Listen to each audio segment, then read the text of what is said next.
حضرت ابن حجر نے الزواجر کے اندر ایک روایت لکھی ہے، وہ فرماتے ہیں جو شخص نماز ترک کرتا ہے اس کو بہت ساری رسوائیاں ہیں۔ وہ کہتے ہیں پہلی بات تو یہ ہے کہ اس کی عمر میں برکت اٹھا لی جاتی ہے، دوسری بات اس کے چہرے سے صالحین کا نور اتار لیا جاتا ہے، تیسری بات وہ کوئی بھی عمل کرے اس کا ثواب نہیں ملتا اسے، چوتھی سزا دنیا پر اس کو یہ ملتی ہے اس کی دعائیں قبول نہیں ہوتی، اور پانچویں سزا اس کے لیے یہ ہے کہ اس کے لیے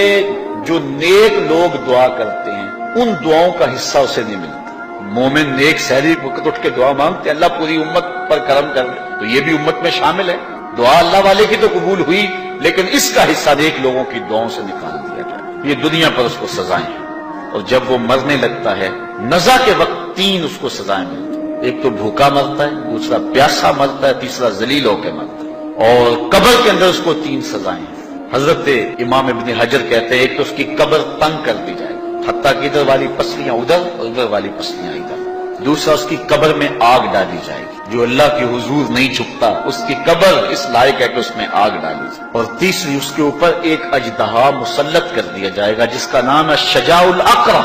اور جب وہ ڈنگ مارے گا تو 70 گز تک وہ شخص زمین میں ڈنس جائے گا اور وہ مسلسل یہ ڈنگ مارتا رہے گا، اور کہا کہ تین سزائیں اس کو حشر میں پہنچیں گی، ایک تو اس کا حساب سختی سے لیا جائے گا، دوسرا اللہ تعالیٰ جل شانہ اپنے قہر و غضب کا اس پہ اظہار کرے گا، اور تیسری اس کو سزا یہ دی جائے گی کہ اس کو جہنم میں ڈال دیا جائے گا۔ میں اور آپ آج کی اس بزم میں یہ پختہ عزم کر کے اٹھیں کہ آج ہم خود بھی اور اپنی اولاد کو بھی، اپنے دوستوں کو بھی، میرے والد گرامی فرمایا کرتے تھے جس سے دوستی ہونا اس کی انگلی پکڑ کے دین کی راہ پہ لے آؤ، یہ دوستی کا حق ہے، اس کے لیے آپ بہت کچھ کرتے ہیں لیکن اگر اس کو دین نہیں دیا تو کچھ نہیں دیا۔ کوشش کرو میرا دوست ہو اور جہنم میں جائے۔ والدین بچے کے مستقبل کے لیے کتنی کوشش کرتے ہیں، لاکھوں روپیہ لگاتے ہیں مستقبل ٹھیک ہو جائے، یونیورسٹیوں کے اندر کالجوں کے اندر کتنی بھاری فیسیں بھرتے ہیں، میں نے دیکھا بوڑھا باپ اپنی کمر پہ بوریاں لاد کے مزدوری کرتا ہے، مائیں اپنا زیور بیچ رہی ہیں کہ اولاد پڑ جائے، میاں اتنا کچھ کیوں کر رہے ہو جی مستقبل ٹھیک ہو جائے۔ یہ مستقبل کتنا ہے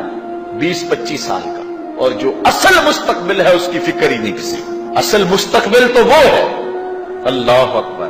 کسی کا انٹرویو ہوتا ہے لوگ کہتے ہیں جناب دعا کرو کہ اس انٹرویو میں وہ کامیابی سے گزر جائے، میں کہتا ہوں جب قبر میں اترتا ہے پھر کسی نے آ کر کبھی نہیں کہا کہ دعا کرو مشکل گھڑی آ گئی ہے خیریت سے گزر جائے۔ اصل امتحان تو یہ ہے،